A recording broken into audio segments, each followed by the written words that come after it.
နိုင်တလဲဘဝရဲ့လောကရတရားကိုရှင်ဆိုင်လှရှားယုံကန်နေရပြီလားဒီလောကလူရွာမေတ္တာတရားလက်ကင်ထားမှာအမဟုသမျှဝေကွာအယူဆဟုသမျှတူတော့လူဘဝဆိုတာတကယ်တော့ခဏတာ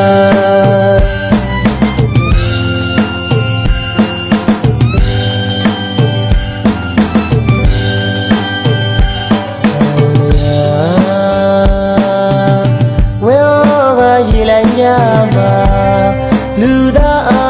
လုံးရှုံးချနိုင်တလဲဘဝရဲ့လောကရတရားကိုရှင်ဆိုင်လှရှားယုံကန်နေရပြီလားဒီလောကလူ